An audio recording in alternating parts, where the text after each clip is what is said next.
I couldn't believe what I was hearing. "I strongly dislike your behavior," Huxley, the executive vice president, said sharply. "You must choose, be demoted or leave the company." His words hit me like a truck. I stood there, stunned, as he continued his tirade. This wasn't just any day. It was the day before the final stage of a critical business deal, a deal I had been leading from the start. Out of nowhere, Huxley demanded to take over my role as the lead negotiator. I had no idea where this sudden outburst was coming from. He'd never acted this way before. "What's the problem here?" I asked, trying to keep my voice steady. His response made everything clear. "This is your fault," he snapped. "You're being punished for outperforming me." There it was. Huxley, who was the same age as me, couldn't handle my success. It wasn't about the negotiation or the company. It was personal. He didn't want to see me thrive, especially not in a position he thought he deserved. I couldn't believe it. I had worked hard, poured my energy into this role, and now my superior was trying to take my achievements away. This wasn't the kind of company I wanted to work for. If my hard work only led to jealousy and sabotage, what was the point? "I'm done," I said firmly. "I'll resign. Tomorrow's negotiation is all yours, Executive Vice President."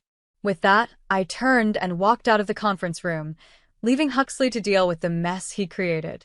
The next day, just before the negotiation began, President Riker, who also happened to be Huxley's father, entered the room. He looked confused. "Where's Emery?" he asked. "He was supposed to handle this negotiation." Huxley, looking smug, responded, "I fired him yesterday." Riker's expression changed instantly. His confusion turned into anger as he glared at his son. "You what? Why did you fire him?" he demanded. Huxley, clearly unprepared for this reaction, tried to defend himself. "I thought I could handle it better," he said confidently. But Riker wasn't buying it. "Did you even review the negotiation materials?" he asked. Panic flickered across Huxley's face as he grabbed the documents. He quickly scanned them, and his confidence crumbled. He had missed a critical detail, and it showed. His face turned pale. "My name is Emery, and I'm 38 years old. My career has been an interesting journey. I've changed jobs 3 times, but not because of layoffs or company closures. My reasons were more personal, though I usually told people it was for career growth. It was just easier that way." Most employers accepted this explanation without digging deeper. But during my 4th job interview, something unexpected happened. The Vice President Nixon saw right through me. "That's not the real reason, is it?" he asked, looking directly at me. "You don't seem like someone who changes jobs just for career advancement. And if that were the case, you'd be aiming higher. Our company and your last one are about the same size. So, what's the real story?" Caught off guard, I realized honesty was my best option. I shrugged and told him the truth. To my surprise, Nixon listened carefully, nodding as I explained my situation. When I finished, he smiled and said, "I get it. I understand why you didn't want to say that up front. Don't worry, I'll take care of it." I left the interview unsure if I had made the right impression. A couple of days later, I got an email that shocked me. They wanted to hire me, not for the supervisory position I had applied for, but as the new sales manager. Confused, I called to clarify. "There must be a mistake," I said. "I applied for a different role." Nixon laughed. "No mistake," he said. "Our current sales manager is retiring soon, and with your experience, you're the perfect fit. A manager's job is to lead, not to be led. You understand that, right?" His words made sense, and I accepted the offer. When I joined the company, I quickly noticed something unusual. Most of my colleagues were much younger than me. But that didn't bother me. In fact, I found it refreshing. My younger coworkers brought fresh ideas and energy, and they appreciated my open-minded leadership style. However, not everyone was happy. Huxley, the executive vice president, seemed to have a problem with me. At first, I wasn't sure why, but it became clear after the previous sales manager retired and I officially stepped into the role. Huxley started nitpicking everything I did. One day, after I submitted a monthly business report to the executive team, Huxley openly criticized me. "You should have gotten my approval first," he said loudly during a meeting. The other executives looked confused. My reports had always been thorough and accurate. Feeling frustrated, I asked Huxley what he meant. "What instructions are you referring to?" Asked calmly. That's when he lost it. He unleashed a barrage of complaints, accusing me of overstepping my boundaries. It was clear that Huxley didn't like me taking initiative. But instead of focusing on what was best for the company, he made it personal. And that's how we ended up here, with Huxley trying to undermine me just because he couldn't handle my success. "You're new to this role," Huxley warned me in a condescending tone. "You're like an inexperienced driver. Before making any decisions, check with me or the other executives first." His words stung. Comparing my experience to that of a rookie driver was insulting and far from the truth. I had years of work under my belt, and I was confident in my abilities. As I stood there trying to figure out how to respond, Nixon, the vice president, stepped in to defend me. He skillfully shifted the conversation. Emery's predecessor, the former sales manager, fully endorsed him for this role, Nixon said firmly. The sales staff have also expressed that they find him easier to work with. He's already made a positive impact. Hearing this, the other executives nodded in agreement. They seemed convinced by Nixon's reasoning. However, President Riker didn't look satisfied. He turned to Huxley, his son, and reprimanded him for his unnecessary outburst. "Talented people can't perform well if they're constantly second-guessed," Riker said firmly. Then, looking at me, he added, "From now on, the sales department will handle all negotiations directly." Emery seems ready to take on this responsibility. Although I felt relieved by the support, it was clear Huxley wasn't happy about the outcome. His frustration was written all over his face. Over the next few weeks, his anger turned into subtle acts of disruption. Small but significant obstacles started cropping up across the department. At first, it was little things. Samples for negotiations arrived late, promotional materials went missing, or other departments delayed their support. My team and I managed to work around these issues by finding alternatives, like using different samples or creating makeshift solutions. But the problems didn't stop. In fact, they seemed to grow more frequent and deliberate. I couldn't shake the feeling that Huxley was behind all of it. Each department had its own supervisors, but whenever Huxley gave them instructions, like prioritizing other orders or delaying our requests, they followed his lead without question.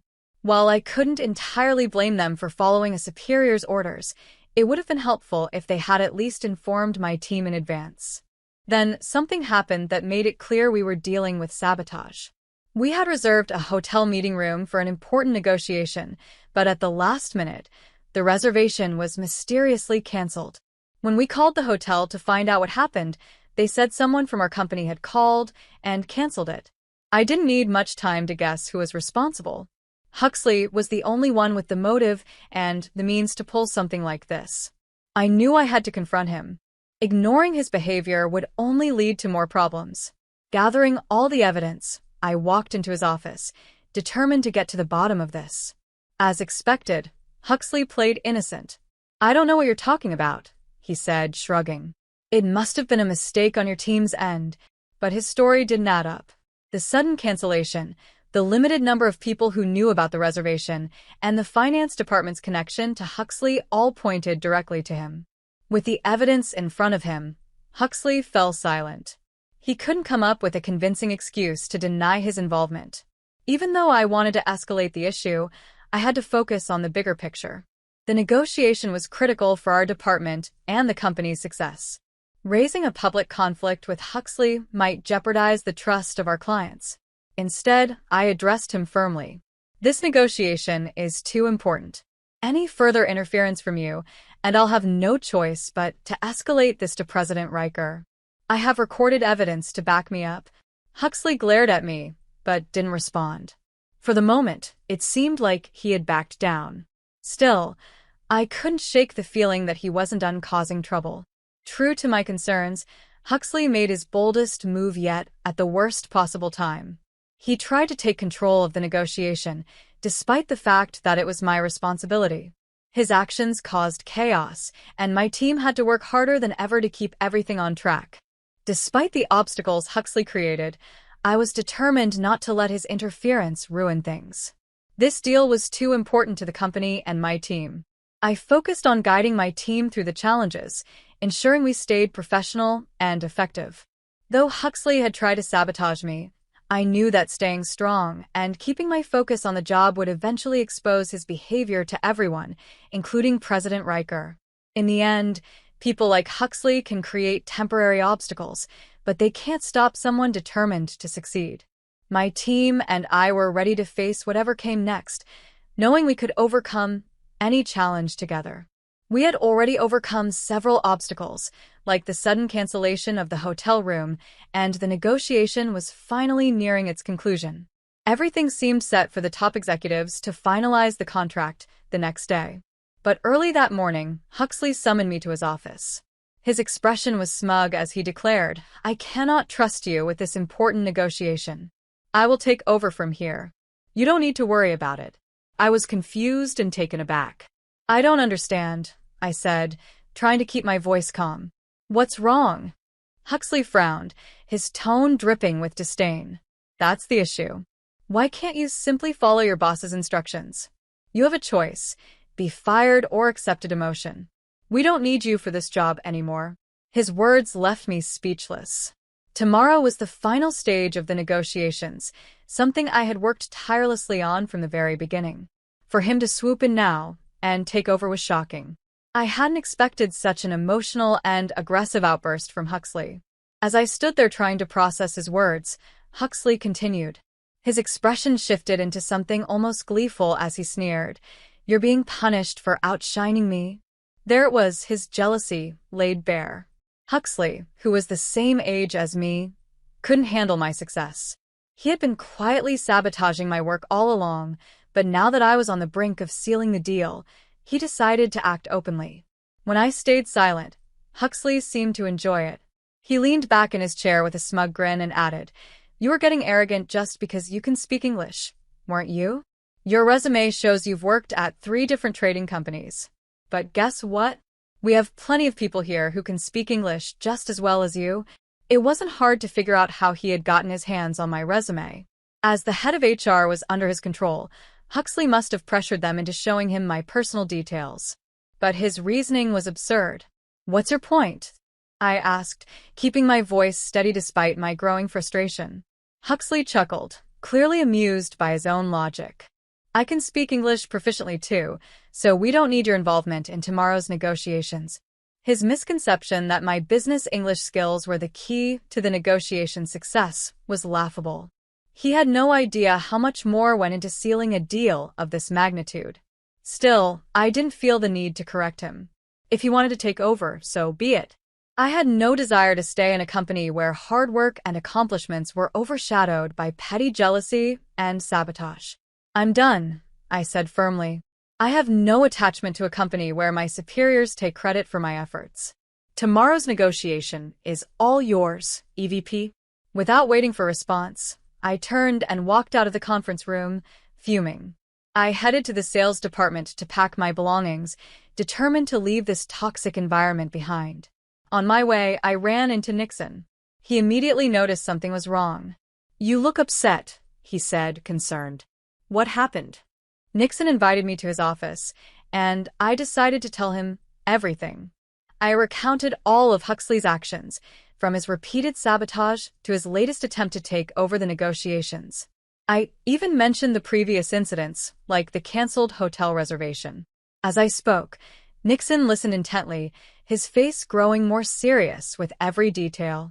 When I finished, he closed his eyes and seemed lost in thought for a moment. I braced myself for him to downplay my concerns, but when he finally spoke, his tone was heavy with frustration. "EVP Huxley has done it again." "Again?" I asked, confused. Nixon didn't give me a direct answer. Instead, he asked, "Did you notice anything unusual in the executive meetings?" I thought about it for a moment. "Well, except for me, there weren't any other people around my age in those meetings," I said. At first, I thought it was because those roles are usually held by older individuals, but now that I think about it, even for a mid-sized trading company, it's strange. Surely, there are capable younger employees who should be part of those discussions. Nixon nodded slowly, his expression grim. "Exactly." Huxley has a habit of keeping younger, talented people away from those meetings. Let me explain why. According to Nixon, Huxley had joined the company about 5 years ago, after his previous employer went out of business. It wasn't merit that brought him here, it was a favor. The president's ex-wife had insisted Huxley be given a role, so he reluctantly brought him on board. Since then, Huxley had been using his position to solidify his power. Now that the president has remarried, Huxley knows his position is even more precarious, Nixon explained. He feels threatened by younger, more skilled employees, which is why he's been systematically keeping them out of leadership roles. I couldn't believe what I was hearing. So that's why he's been targeting me? I asked. Nixon gave a bitter smile. It's not just you. Huxley came from an entirely different industry and has no real expertise in trading. His youthful appearance is his only advantage. People often underestimate his age. Before you joined, he made sure no one who could challenge him got too close to power. Hearing this made everything click. Huxley's actions weren't just about me. They were part of a larger pattern of insecurity and manipulation. It explained why he had gone to such lengths to sabotage me. But it also made me realize something important. His fear of being outshined wasn't my problem. It was his. Nixon, I appreciate you telling me this, I said, standing up. But I can't stay in a company where this kind of behavior is allowed to continue. Nixon nodded, understanding my decision. I'll take this up with the president. Huxley won't get away with this forever. As I left Nixon's office, I felt a mix of frustration and relief. Frustration that I had to leave behind a job I had worked so hard for, but relief that I wouldn't have to deal with Huxley's toxic behavior anymore. My focus now was on moving forward and finding a place where my efforts would be valued. Huxley had a habit of making bold claims about appealing to younger employees, but he never provided any real evidence to back up his statements. Yet, the seasoned executives listened, assuming he knew what he was talking about. Over time, it became clear that having peers of his age or younger around him threatened his position. Instead of improving his skills or earning qualifications through training, Huxley chose the easier route, eliminating his rivals. He believed that by removing others, his opinions would carry more weight, and he would face less competition. Employees in their late 25s and 35s, particularly those in supervisory roles, became his main targets. Any noticeable behavior or success on their part was met with harassment, false accusations, or other tactics to force them out. Those who value their peace and careers often resign to escape the hostile work environment. This left the company with only 2 types of employees: the older, well-established president and fresh-faced younger staff who were just starting their careers. Now, I understood Huxley's behavior more clearly. He wasn't just a toxic colleague, he was a manipulative office bully. His primary goal was to maintain his image as the youngest, most capable executive in the room, even if it meant undermining others. His underhanded tactics often went unnoticed by the president and other higher-ups, only becoming apparent when the victims were on the verge of leaving. I had mentioned Huxley's behavior to the company president once, but he dismissed my concerns. He couldn't believe his own son would act so petty and jealous. To him, it was unthinkable. After all, the president had built the company from the ground up, transforming it into a fierce competitor in the industry. He couldn't comprehend how someone like Huxley could prioritize appearing young and important over genuine competence. But I knew better. I had seen firsthand what happens when such behavior is left unchecked. At one of my previous jobs, jealousy and sabotage had gone unnoticed until it was too late and the company collapsed. I decided it was time to confront Nixon directly. Executive Vice President Nixon, I began, what are your goals for this company? Nixon looked puzzled by my sudden question. My goals? Well, I hope we can keep increasing our revenue and profits. The president's successor is also very capable, even though he's still a student, he replied. His tone seemed to suggest that he hoped I would overlook Huxley's actions and avoid stirring up trouble. Nixon had been with the company for a long time, and it was clear he valued stability over conflict. But I couldn't let the issue slide. Taking a deep breath, I revealed something I hadn't mentioned to anyone before, not even during my job interview. Do you know why I've changed jobs 3 times? I asked. Nixon nodded. Yes, you mentioned being forced out due to jealousy. While that's unfortunate, we're lucky to have gained someone as talented as you. I shook my head. That's only part of the story, I said. The reality is that those 3 companies no longer exist. They've either split, dissolved, or gone bankrupt. They don't operate anymore. Nixon's expression shifted from calm to shocked. That can't be true, he said. When we did a background check, those companies were thriving. If you don't believe me, I encourage you to check their websites now, I suggested. Nixon pulled out his smartphone and began searching. With each passing moment, his face grew more and more alarmed. You're absolutely right, he said quietly. But how could this have happened? It's simple, I explained. The people who drove me out became more confident and started repeating their actions with others. When a cycle like that continues, it destroys a company from the inside. A business cannot function without its people. If employees lose trust and start leaving, the company will eventually collapse. Nixon's expression grew serious as he absorbed my words. I continued, if this situation with Huxley isn't addressed, this company could face the same fate. Huxley's harassment may seem minor compared to what I've experienced in the past, but it's becoming a significant problem. He's already pushed me to choose between being demoted or losing my job. If I resign, it will only encourage him to repeat this behavior with others. After a long silence, Nixon finally nodded firmly. I understand your perspective now, he said. This isn't just workplace drama. Sabotaging the company out of jealousy is a serious issue, and I won't stand by and let it continue. I felt a wave of relief. With Nixon on my side, there was finally hope for change. After consulting with him about the next steps, I headed to HR to retrieve the resignation paperwork I had prepared earlier. Just as I was leaving, President Riker appeared, looking puzzled. What's going on? He asked. Huxley, standing proudly beside him, declared, I've already taken care of the negotiation. Emery won't be involved. What do you mean? Riker asked, narrowing his eyes. Emery was supposed to handle this. Why isn't he involved?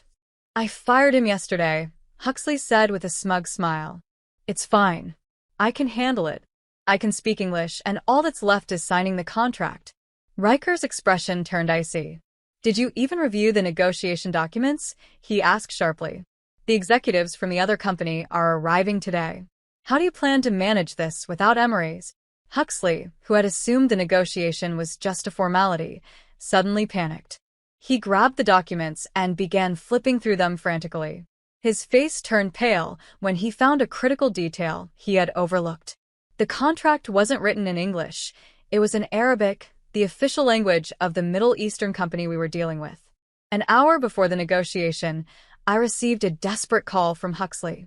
Emery, we need you at the hotel right now, he pleaded. I chuckled softly. Huxley, this is very different from what you said yesterday. Didn't you claim you didn't need me? I didn't realize the contract was in Arabic, he stammered, his voice shaky. Well, I replied, if you had read the documents earlier, you would have known that. I hung up the phone, leaving him to deal with the mess he had created. Some lessons, I thought, are learned the hard way. Many people couldn't overcome the challenges in our negotiation process, but I had a unique advantage. My ability to negotiate fluently in Arabic set me apart. Speaking 7 languages was one of my strengths, and making a joke in Arabic to lighten the mood was as easy as breathing. If the negotiations shifted to Arabic and the top executives, who trusted us to be reliable, were only addressed in English, it would be a disaster. They would feel insulted, and the deal would fall apart. The documents clearly stated all requirements, and Huxley's claim of ignorance wasn't an excuse. His desperation was obvious when he started accusing me of fraud, claiming I had hidden my skills by not listing all of them on my resume. I couldn't help but laugh. Fraudulent hiring? Seriously? I replied. Not listing every qualification isn't fraud. Besides, I never claimed I could only speak English. Huxley's tone turned resentful. If I had that skill, I'd brag about it, he said bitterly. That's the difference between us, I responded calmly. I don't need to boast about my abilities. There was no time to dwell on Huxley's jealousy. The negotiation was critical, and I knew the deal would fall apart if things continued as they were. Huxley, clearly out of his depth, started growling in frustration. His anger boiled over as he threatened to step down and tell his father, the company president. Seeing an opportunity, I encouraged him. Why don't you call your father now? Put him on speaker and explain why you tried to remove me from the negotiation. Huxley hesitated, but eventually did as I suggested. The moment he started speaking, I knew I had won. His desperation was evident, and I could already see the outcome. By the time I arrived at the hotel 10 minutes late, the deal was mine to save. Amusingly, Huxley had memorized an Arabic phrase, "Emery will be here soon," and kept repeating it to stall for time. Nixon had anticipated this situation and had booked me a room on another floor, advising me to arrive slightly late to teach Huxley a lesson. When I joined the negotiation, I used humor to break the tension. I joked about the cultural differences in time management between Arabs and Americans, which helped the conversation flow smoothly. Once the mood lightened, the contract was practically signed. As I saw off our guests, I let out a deep breath, relieved. The deal was a success, and the company was secure.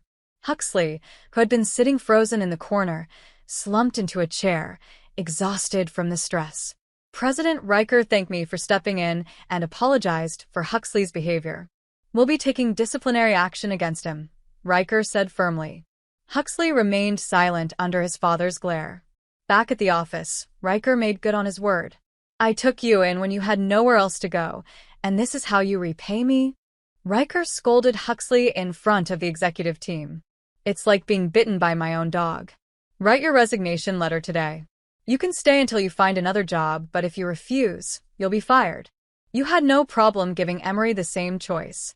Huxley, trembling under the weight of his father's anger, quickly agreed to resign. I struggled to keep a straight face as he rushed to HR, where his resignation was processed immediately. The next week, during the morning meeting, Riker addressed the entire team. He detailed Huxley's misconduct and warned that anyone who had aided him in his sabotage would face consequences. Employees who had reluctantly followed Huxley's orders were either transferred to lower roles or resigned under scrutiny. The company also adjusted its hiring practices, bringing in more experienced employees in their 25s and 35s. This positive shift allowed younger staff, who had previously felt stifled, to thrive. Removing Huxley from the equation revitalized the company. However, Huxley himself struggled to find another job, facing the long-term consequences of his actions. Later, Riker asked me something that had been on his mind. "Why didn't you highlight your ability to speak 7 languages in your resume? It's such a valuable skill." I smiled and explained. "For me, it hasn't always been a benefit. It's been more of a hindrance. When I was younger, I was passionate about languages and became fluent in 7 by the time I graduated college. My first job involved using this skill, but it ended up limiting my opportunities. I was confined to interpretation and translation tasks, even when I wanted to take on more active roles in negotiations. Despite knowing how to improve deals, I wasn't allowed to voice my opinions. When I asked for a transfer to a more involved role, my superior dismissed me, saying, "An interpreter only needs a functioning mouth, not intelligence." My coworkers misunderstood my role and resented me, thinking I was receiving special treatment. Frustrated, I left. I continued. This pattern repeated at my next 2 jobs. My language skills made me valuable, but they also drew jealousy and resentment. By the time I reached this company, I decided to downplay my linguistic abilities during the interview process. It was Nixon who saw through me and realized my potential. Riker nodded, reflecting on my story. "I see now why it was so important to address Huxley's actions. Thank you for sticking with us and helping uncover these issues." With Huxley gone, the company thrived. Riker kept his promise to repay my efforts. The following year, he advanced to the role of chairman, and Nixon became the new president. I was also promoted, moving from sales manager to executive vice president. Despite the promotion, I remained involved in managing the sales department, ensuring our team stayed strong and innovative. Now, my focus is on developing reliable subordinates and creating an environment where diverse talents can grow. I use my linguistic skills not just for convenience, but to build bridges across cultures and expand our reach. I firmly believe that those in leadership positions have a responsibility to nurture talent, and I apply this principle in my daily work.